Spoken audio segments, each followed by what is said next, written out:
So hello, on this series of Therapy Matters, I will be talking to Richard Geist, who is one of our most compelling thinkers and writers in the world of self-psychology.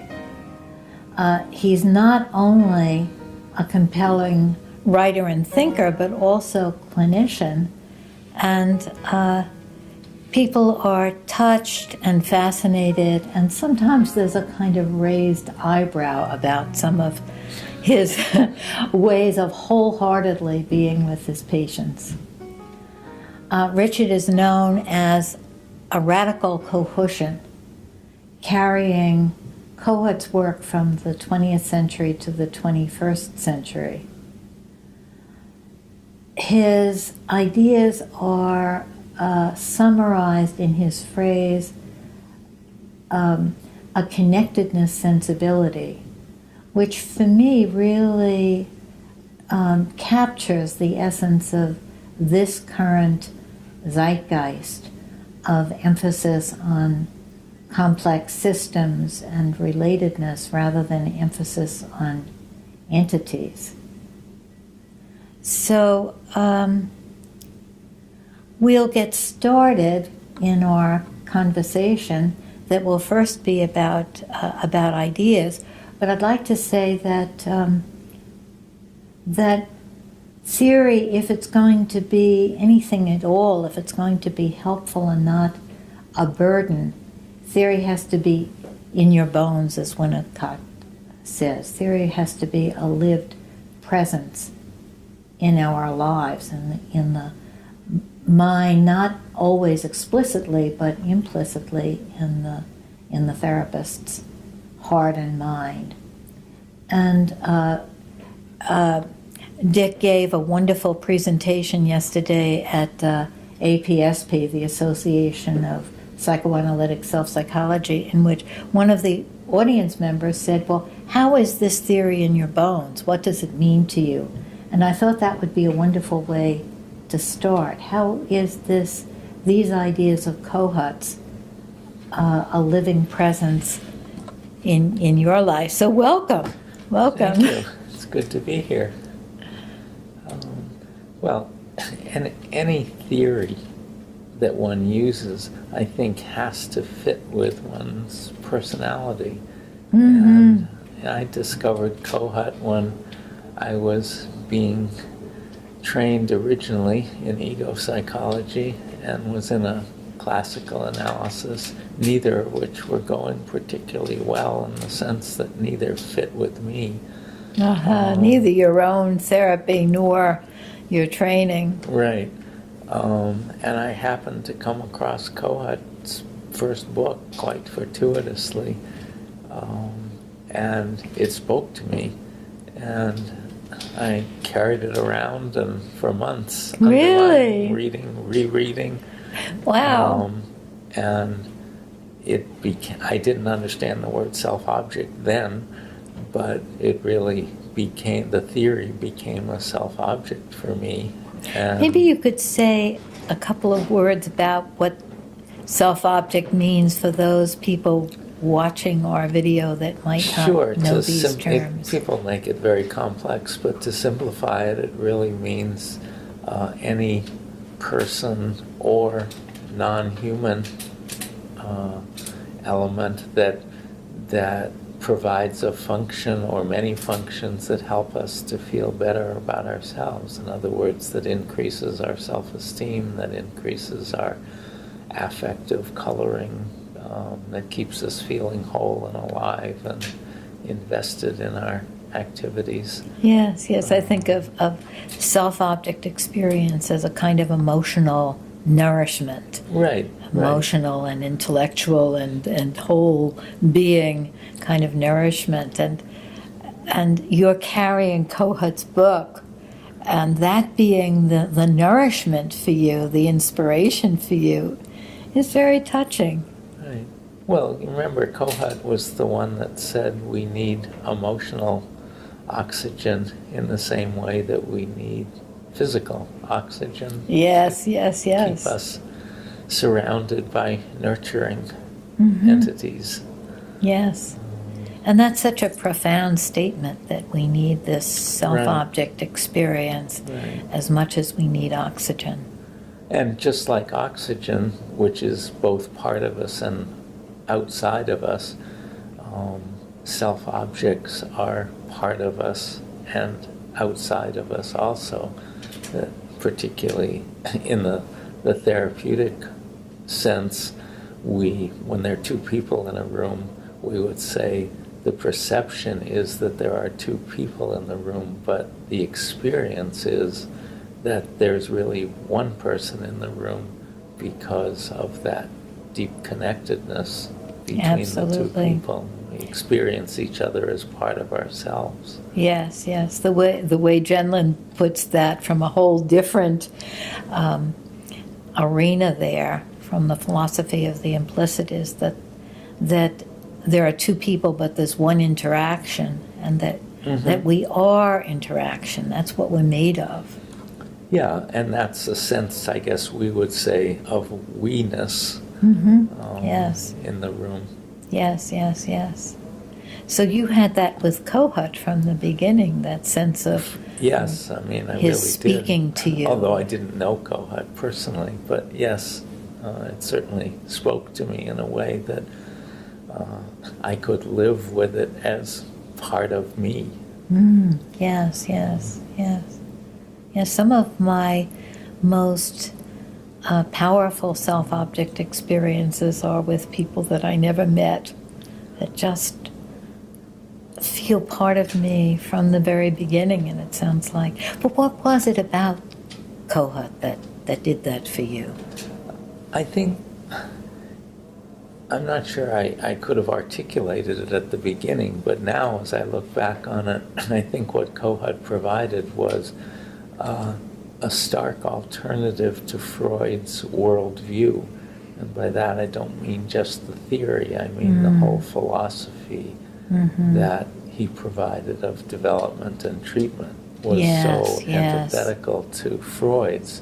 So, for example, instead of a frustration model of development and treatment, Kohut's really was, although he didn't articulate this at the beginning, it really was, I don't want to say gratifying, but it was, to use Bacall's words, an optimally responsive environment which promoted growth rather than frustration. Absolutely. And Kohut was much more interested in building on people's individual parts and pieces, whereas Freud was interested in dissecting the whole into its parts and pieces. So it always felt like Kohut was putting things together and was emphasizing wholeness rather than parts. Yes, yes. And that appealed to me because I never understood the point of saying to patients, oh, you must feel angry, oh, you must feel sad, or emphasizing individual defenses. And Kohut provided me with a rationale for looking at the whole person and their sense of self at any given moment. So it was a much more complex understanding. The Kohut's emphasis on self-cohesion and the importance of the person experiencing themselves as a whole, experiencing themselves as human, as right. And his emphasis, the other sort of philosophical part of his worldview, he changed the whole notion that mental health, or Freud's notion that mental health meant becoming independent, to the idea that mental health really represented the capacity for seeking out meaningful relationships. He would say self-object relationships, but I think we can translate that into just what people think of as relationships. Yes, well, speaking of translating, one of the things that I think is so powerful about your work is that you're helping us to get reconnected with the essence and relevance of Kohut's work by translating some of the terms into contemporary language and giving us new imagery and new models for how to be with patients in a way that's compatible with Kohut's ideas. Right, right. And Kohut, again, was the first one to suggest that this is before really infant research took hold. He suggested that human beings weren't born with any kind of destructive aggression that had to be tamed or sublimated or educated out of people, but rather that kind of destructive aggression was always secondary to some kind of injury to one's sense of self. Yes, yes, and yes. again, that's both a theoretical idea, but it's also a philosophical one. It's getting rid of the notion of original sin. Yes. So instead of the baby being born into an environment in which there was conflict, automatic conflict between the needs of an individual and society, a baby was born into an environment in which the baby could convey and seek out what he or she needed for development in a much more generative way. Yes, yes. And I can see how that model of what a person is fits so much more for you, instead of seeing the patient as suppressing or repressing inherent aggression, seeing the aggression as a protection against danger, against injury, and seeing the person as inherently connection seeking. Right. What he did see as inborn was a sense of self-assertiveness, which Winnicott saw as inborn also, but Kohut, I think, embraced that, whether it be from Winnicott or on his own, we don't really know, but he did embrace that notion and separated, so there was no longer this overarching aggression which could represent either self-esteem or destruction, but he divided the two. So I found all of that very compelling, and some of it resonated with. I had worked with Erickson for several years, both as an undergraduate and a graduate student, and Erickson, despite the fact he was afraid to write about some of those things, talked about believing in a healthy growth-promoting treatment, and talked a lot about his somewhat unsuccessful analysis with Anna Freud. Oh, really? I haven't read that. In the context of, well, he never wrote about it, but he did talk about it.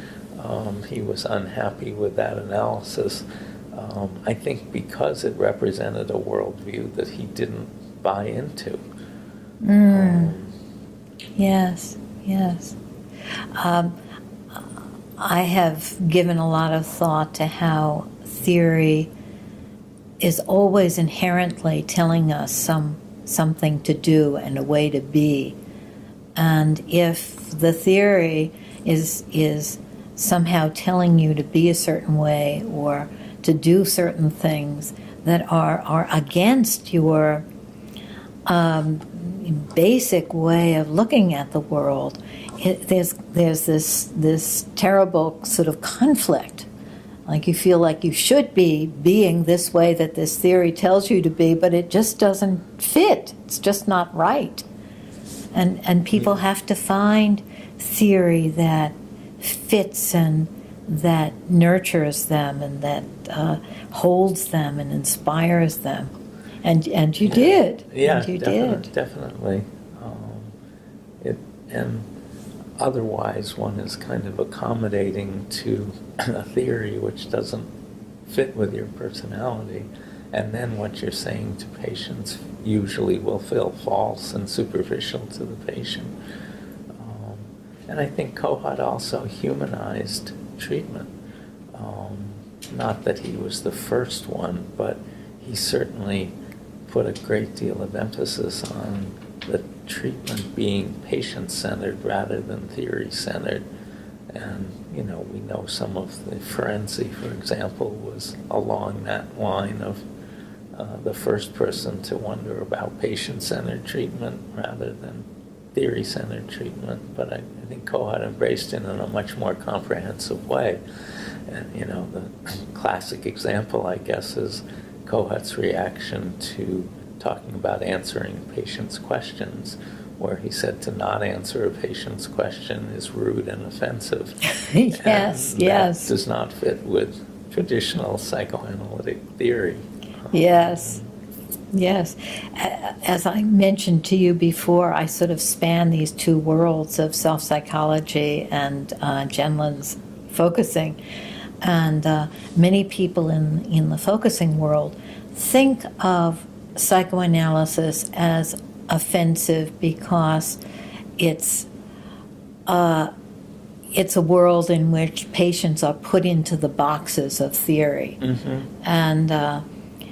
And Kohut didn't want that, and our contemporary theory is a theory of allowing our thinking and our ideas to deepen our way of feeling into the patient's experience, not sticking the patient into this idea or that idea. Right, and that's where his notion of the patient knows far better than we do what he or she needs to heal. Yes, and he really embraced that. Yes. As opposed to being in a treatment where the authority figure was the analyst or the therapist who knew all, and the patient needed to come to see it the way the therapist sees that's things. right. That's right. And that so shows this change of zeitgeist also, rather than an authoritarian model, right, where the therapist knows and the patient is resisting if she doesn't agree. There's a model of more mutuality and finding together. And I love Kohut's quote about that he's found that mostly, if there's a disagreement, his patients are right and he's wrong. But in the few instances where he's right and the patient is wrong, his rightness is superficial and the patient's rightness is profound. Right, I just love that. I agree. I do too. And the classic example of how Kohut's atmosphere and emotional investment was different than many therapists, I think, is when Paul Ornstein was sitting in Kohut's office waiting for his supervisory hour, and a patient came out of Kohut's office, and then a few minutes later, Kohut came running out of the office as if he were chasing the patient. And when Kohut came back, Paul asked him, "What's going on? And what happened there?" And Kohut said, "Well, it's a long weekend, and my patient was feeling very anxious, and after he left, I thought of something that might help him not be so anxious over the weekend. So I wanted to catch him before he went down in the elevator and tell him what I thought might be helpful." That kind of thing was unheard of in those days. Yes.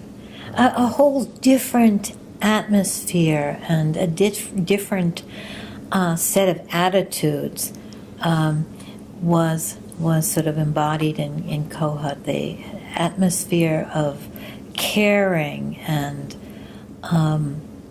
enjoyment and appreciation of the patient and togetherness that you describe as right. connectedness, sensibility.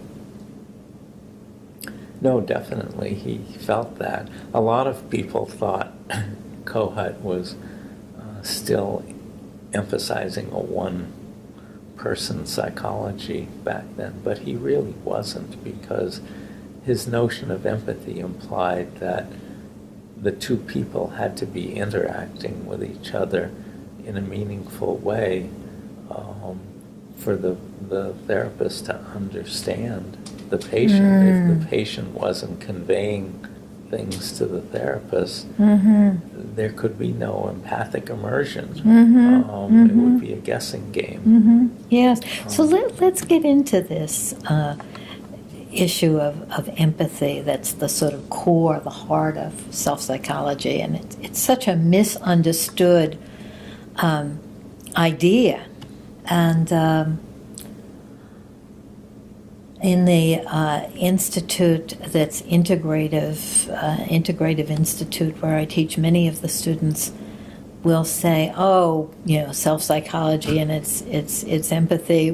How long do you have to coddle the person and go along with them before you do the real work of confronting them?" Right. And the idea that empathy is just being nice and sort of holding yourself back from the things that you really feel. Right. There's an assumption that the things that you really feel are your annoyance and your impatience and your boredom, that those are the authentic things, that the concern and caring, those aren't the real things that you feel. So, empathy, yeah. One of the ways that I like to think of empathy is Kohut's talking about that what's curative is for the patient to feel deeply understood. Well, certainly in the 3 days before he died, his last lecture, he had been struggling with that for a long time, but he did come down on the side of saying empathy in and of itself is therapeutic. He didn't particularly express how it was therapeutic, but he did embrace the notion that it was therapeutic. Yeah. And I think, well, to go back to your other point first, empathy has nothing to do with kindness, sympathy, and caring. It really, for Kohut, was a way to imaginatively feel and think our way into another person's world and experience that world from the patient's subjective position. So Yes. It was a way to gather information Yes. about the patient, very different, for example, than a traditional notion of placing yourself equidistant between id-ego and superego, which was the ego-psychological way of gathering information. Or even for those Kleinians, for example, that use their countertransference as telling them more information about the patient. It's a totally different methodology for collecting our data. Yes, yes. And you can see that, if you've read Freud's case history of Dora, there's a chapter in there called The Incident of the Kiss. And Dora goes to the storefront of her parents' best friends to watch a parade. And when she arrives, only the male friend of her parents is there, and he pulled down the awnings of his store and pulled her, Dora, inside and kissed her on the lips. And when Freud asked Dora, and one has to remember Dora was Freud's first dropout from treatment, but when Freud asked Dora how she felt, she said, "I felt disgusted." And Freud's response to that was, any girl of 14 who feels disgusted on her first sexual encounter is surely hysterical. Oh, no, really? And in fact, when Dora came to Boston later on and was in analysis, was feeling Deutsch, he wrote an article about her too, referring to her as an hysteric. Oh my I think he God. used the term oral hysteric, which in those days meant borderline. But if you look at that example, if we did psychological testing of Dora, she may have looked very hysterical on a Rorschach, for example, but that's a different set of data than if we feel and think our way into Dora's world. I think most of us would say disgust is the appropriate reaction for the severe betrayal of trust in people she thought she could depend on. That story so shows the difference of worlds of Freud's world and our world now, and then Kohut's world. That's a little sort of in between there. Kohut constantly emphasized in his supervision the impact of the analyst on the patient, even though he didn't quite bring himself to write about it in the way he acted in supervisory sessions. I think probably because he was already being read out of the congregation for his ideas, which many analysts saw as heretical. Absolutely. He was under a lot of pressure. Right. Yeah. And his self-object ties were to those classical analyst community. But to get back to your point, I think we have gone slightly beyond Kohut now and think of empathy not only as feeling and thinking our way into the patient's world and understanding it, but then we would include in that empathic process Anna and Paul Ornstein's notion of the therapeutic dialogue. In other words, we collect our information and then we feed it back to the patient in a way which invites the patient to correct us or tell us how we're missing something or to amend what we're saying. So we're basically saying, does this sound right? Or tell me if I'm wrong, but this is what I hear you saying. Absolutely. Also in the context of our own subjectivity, meaning we're aware of the fact that we cannot separate ourselves from how the patient is experiencing us or the world. Yes. That our subjectivity is important to the patient as well as their own subjectivity. Yeah. So there are a number of points in that. The one point of the feeling your way into the experience of the other, which I think is, for me, it isn't described by data gathering. That seems so sort of objective, and we've sort of given up on objectivity in these days. But that feeling your way into a level of experience where you're connected, that isn't only intellectual, but your whole body, your whole, what Genlin calls the felt sense of how the other is living in you and you in them, and you're going to this level. Kohut described it as the level where right and wrong are irrelevant, that level where the patient's reality is profound, and you're finding on that level your felt sense of the person, and then expressing that, and then the person takes that and does something with it. And I love how you brought that notion of empathic process into a more mutual realm, that it isn't just the therapist that's being empathic to the patient, but both people are sensing into each other's experience and carrying it forward together, right? In this process of definitely. Back and forthness. Yeah, and I think, Kohut, unfortunately, he died too early to carry these ideas further, which I think he would have, but And you're doing it. I'm trying. Yes. But yes, he did mention the importance of the two people opening up mutual pathways of what he called empathic resonance. Although again, a little vague back then, but just as you described it, more specifically now. Yeah.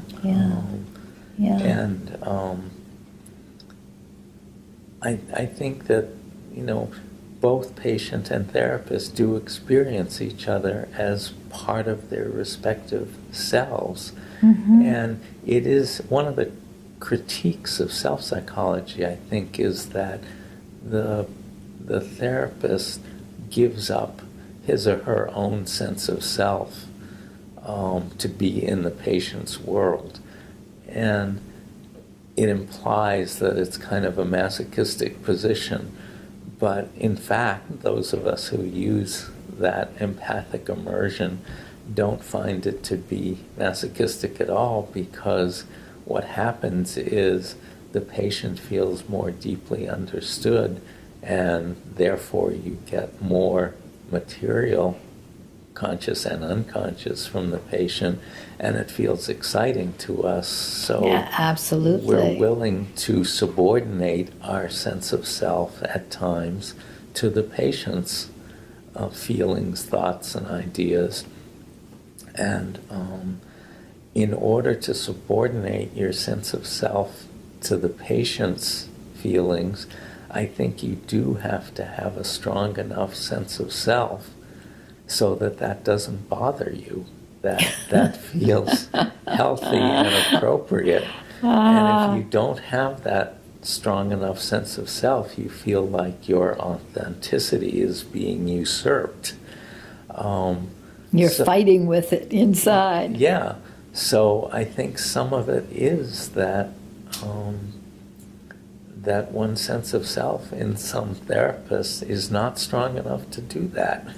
Well, I think that the notion that we're giving ourselves up, when you think of it that way, even subordinating Right. yourself, that there's something that can feel threatening, especially if you were the kind of child that Bernie Branchev talks about, of the child that has to give themselves up to the parent. Then as a therapist, you don't want to give yourself up again Right. to your patients. But some people talk about the empathic straitjacket, like I can't say the things I really think because I'm in this empathic straitjacket, and I have to just be with what the patient feels and thinks, and that's such a wrong-headed way of going about it. Right. I think of it more as entering into a stream in which my subjectivity, my values, everything is in there. I may be not expressing the thoughts and feelings that are disjointive at the moment, so that I can see what the person is getting at. Where the deeper level that Kohut talks about, where who's right and who's wrong is irrelevant. Like Right. what's really going on here? But it's going to this level where our subjectivities are distinct, but there's an us. So I'm being in the us, and sometimes putting the separate I that might have some other agenda aside in order to see what this us needs, where this us is going. Right. And, another way people misconstrue self-psychology is that we don't express our authenticity. And in fact, we believe very strongly that the patient needs to know us implicitly or explicitly, because otherwise they don't know what affective states we can tolerate and not tolerate. and for them to feel free enough to express their affective states, they have to know that it's safe. So Kohut very much believed in the patient getting to know the therapist. Yes. The difference would be that we don't think authenticity in and of itself is always good and therapeutic. We think that if empathically one understands that the patient needs to know something authentic about us explicitly, then we should express it. But it's based on our empathic collection of data from the patient, really. And in most instances, it's helpful for the patient to know us. Yes, and I love your emphasis on that big welcome for the patient to ask, want to know you, expect to know you. I think of therapy as creating a new culture, a new us, a new way of being, and that you're creating that together. And the expectation that questions will be answered, that gifts will be received, that there'll be a give and take, that vulnerability is mutual, that caring is to be expected. That culture is the culture from which new life grows. And the culture of withholding, or the culture of a sort of pinning something to a board and examining it objectively, that culture isn't often, a culture from which new life grows. Right. And I love how you will show your patients that you're that not only are you willing, but you're welcoming and wanting them to know you too. Yeah, I think that's in the service of this being an interactive two-person relationship. Exactly. In which there is, as you sort of described before, an us or we. Yes. And that's how people, in part, get better. Yes.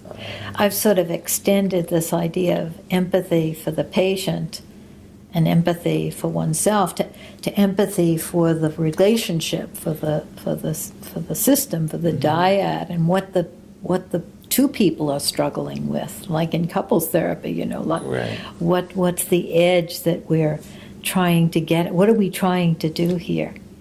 I actually have an example that I could give to make this a little bit more experience near. A person that I'm working with who falls into terrible attacks of self-hatred and anxiety, really very, very severe. I've noticed that when she goes forward with her project, which has to do with finishing a website, there'll be these attacks. And I see a relationship between the moving forward in the way she wants to and this terrible backlash. And after an absence, we got together. We were sort of a little disconnected, and she said, you're so understanding and nurturing, and I feel so safe here, and I really love you. But I'm not making progress. I've had these attacks when you were away, and I think I need a CBT therapist that will really keep me on track and challenge me to finish this damn website. And why don't you do that? Why don't you? And I thought about it for a minute. It reminded me of Daniel Stern's Now moments, where everything is sort of, and I wanted to meet her there, and I said to her, I don't want to. I'm not going to do that. I won't do that. And she was so surprised because I had changed so much. Right. And she said, well, why not?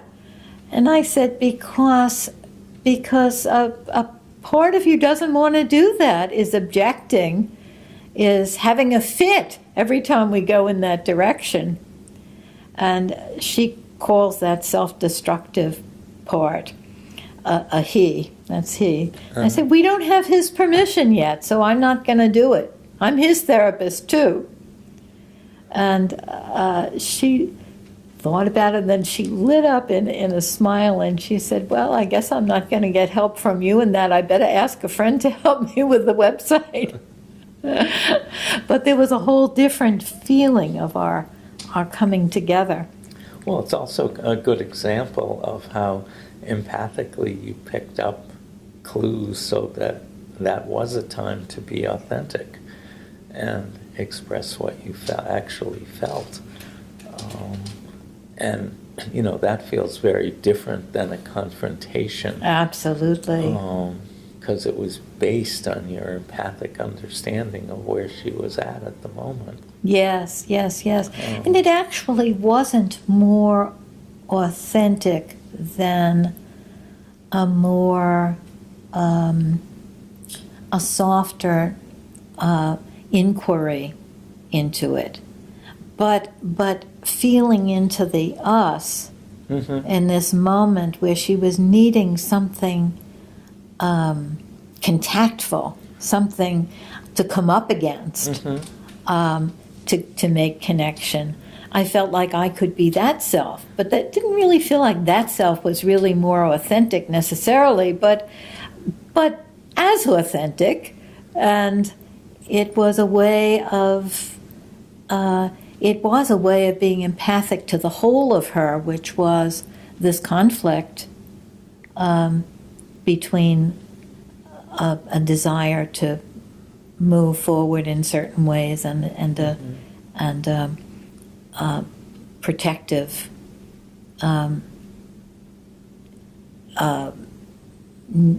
not being ready and or not really understanding enough about what the resistance was to the moving forward.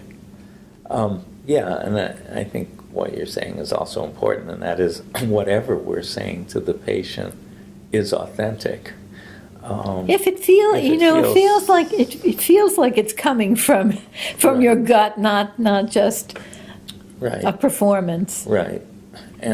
But I think some people would feel that, to say, no, I won't, is being a bit more confrontational, which it isn't in this example that you Yes. gave.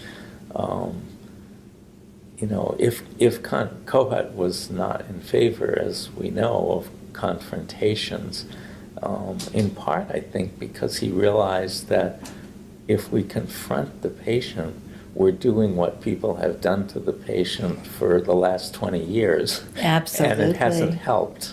Yes. So why repeat that? Exactly. It's when the patient is ready, he or she will move on. Yes. And I think that empathy is only known in hindsight when you're really empathic. That if she had been hurt, that I said, no, I won't, then it wouldn't have been empathic. But my sense of it was that she was needing me to come forward in that way. Right. And that brings up the idea that I think Kohut felt, and that was there was only one reality in the room, and therefore empathic failures are always defined by the patient. We say things often that we think are brilliant, and the patient feels injured by it, and we say things that we think, how did I ever manage to say that? It's ridiculous, and the patient feels that was a wonderful Yes, understanding. that's right. How were you so brilliant to say this? And you don't even remember saying it. Right. So, I think it's important to remember that empathic failures are always defined by the patient, not therapist. Yes. A metaphor that I use is that self-object experience, empathic attunement, is not food on the plate, it's food in the body. So we might be serving up something that we think is wonderful, empathic responsiveness, and it might be indigestible to the person. It might be have horrible associations to them and be inedible, and then we can feel like, oh, what's wrong? I gave you this empathy, Right. But empathy isn't like that. Right. I mean, we don't provide. People talk in terms of providing empathy. We don't provide empathy. Empathy is not a self-object function. Empathy informs our self-object functions, I think. In other words, empathy informs how we respond to the patient. But we don't give anyone empathy or provide anyone empathy. It's true. We can't go up to the gas station and pump out. Right. Right. Yeah. So maybe just a few words about what we actually do with our patients in this contemporary age. It's all so different than the doing of psychotherapy and psychoanalysis was years ago. In my reading group, we were reading some of Dick's work and other contemporary theorists' work, and some of the people who are experienced therapists was saying, God, everything is turned on its head. Everything that I learned is now the opposite. I learned that everything had to be not acted out but put into words, and now Daniel Stern says sometimes you shouldn't analyze what's happening implicitly. I learned that you should have clear boundaries, and now Richard Geist is talking about permeable boundaries. I learned that I should know whether something is for me or for the patient, and I shouldn't receive gifts from the patient. I should know what's going on, my role is to know. Now everybody's talking about living with uncertainty. And nobody told us that the rules are all changed, and we're so confused here. So I thought maybe we could talk a little bit about that, about what we actually do that's different than even what Kohut would have done in his time. Well, I think one of the things Kohut did was give us permission to act. In other words, he also felt that deep understanding also was something that could be used in place of limit setting, so that there didn't have to be boundaries that were imposed from above, from the psychoanalytic police. Yes. That in fact are the boundaries between each dyad are going to be different. Yes. And Good they point. emerge from this we-ness system, actually. Yes, they're emergent rather than imposed. Right. Yeah. I remember very early in my career, I was working at a mental health center and saw a 14-year-old boy who people saw as very borderline, whatever that means, but they saw him as close to psychotic, and he was trying to get into a residential treatment center, and the problem was none of them would accept him because he was a fire setter. And he had been working with someone for 4 years previously to my seeing them, and that person had left, and his fire setting had continued. And I naively asked my supervisor at the time, has anyone asked John what would help him stop his fire setting? And he looked at me somewhat quizzically and said, no, I don't think so. And I said, well, do you mind if I ask him? And he said, go ahead.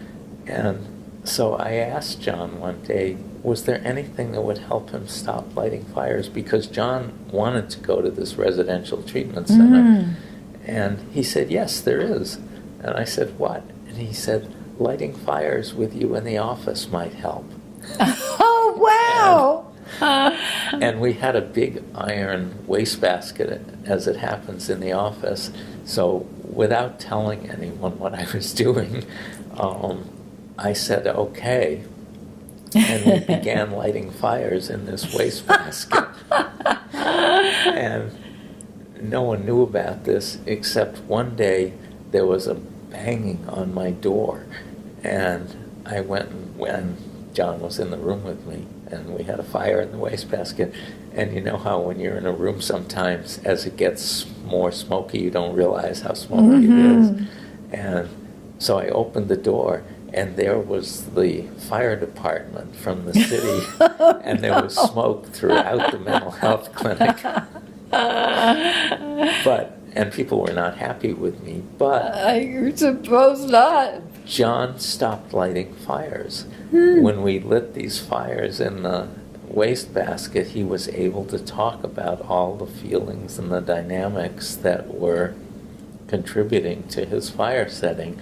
And it was only during this fire setting time that he was able to get in touch with those feelings. Wow, that's and he amazing. stopped lighting fires and went to his residential treatment center. I don't know what happened after that, but those are the kinds of things I think I felt Kohat was giving me permission to do. Yes. Yes. So. Yes. Yes, it's empathy is not only a way of thinking and understanding, but it's also an attitude, and it's also something that you do, that you were, this was empathy in action. Of what we can do action-wise that is okay. There are no prescribed notions about what will be helpful to a patient and what won't be helpful. It's really all based on our understanding of the patient's needs. So it frees one up as a therapist to do many things. Yes. Some of them active, and some of them using words. I mean, I can think of another example of a 7-year-old girl whose treatment I was supervising, who at some point in her second year of treatment refused to leave the office at the end of the hour. And she just sat there ripping up paper and throwing it up into the air, and it came down in these hundreds of tiny pieces of scraps of paper. And her therapist said things like, I know you're angry and sad at leaving, but I have a patient and you have to leave. Your mother's waiting for you. And there was this notion that if you set these bounded limits, the patient would identify with the therapist's ego and eventually internalize that capacity to leave the office. Well, it didn't work, and it was going on time after time, and the therapist would end up carrying the patient out of the office screaming and kicking. Oh, God. And this was a waiting room full of people, so it was a big deal. And I finally said to my supervisee, we could think about this in a different way, that the patient is clearly forming what we would call an idealizing transference. She wants to know what clothes you like, where you buy them, what kind of car you drive, and she wanted to be just like her looked up to therapist. Yeah. And I said, what happens when the end of the hour comes is that she loses that self-object connection to you. You're no longer, she's not able to keep you as an idealized other. So I wonder what would happen if you said, I know how hard it is when you feel so good when you're with me and then have to leave. It must feel like you'd fall apart without the connection to me. And I can't remember the Carol said, My teacher told us that if you drop a ball of mercury, it falls into hundreds of pieces, and that's how I feel when I leave. Wow. And the therapist said something about, so it becomes understandable how hard it would be for you to leave the office when you're going to fall into so many pieces, to which Carol said, yep, that's right, and left without a fuss. And in fact, never put up a fuss again about leaving the office. So I think, there can be that kind of also informing of how to respond based on the theory that's sort of in the background for us, instead of having to limit set or provide these rigid boundaries. Right, that the therapist was expressing the feelings that the child was but not able to explicitly express. Yes. So the child felt, in Coates' words, deeply understood. Right. She went to that level where the child was experiencing. Right, and once she felt deeply understood, she could take that understanding with her rather than leaving bereft without the idealized self-object connection with her therapist. It's also interesting to me that that it was your idea, because it's interesting that it's not just the dyadic system, but there are larger and larger and larger systems that we're embedded in. And in this case, you were feeling into the child's experience, and then the therapist was getting permission from you to feel into it in that way, and guidance from you. You were holding the therapist, who was then able to hold the child and not feel that she had to stop the child, confront the child, and then the child could feel understood. Right. And then there are the people in the waiting room that's part of the system, and Yeah, so thank you for that example. Sure. So maybe we'll get together another time. Yeah, we should continue this dialogue. Yeah. So much more to say here. Right. So thank you so much, Dick. This was a lovely conversation, and I hope that we continue it.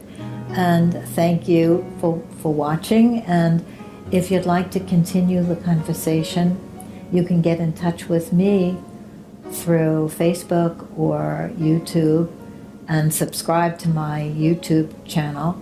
And if you'd like to get in touch directly with Dick,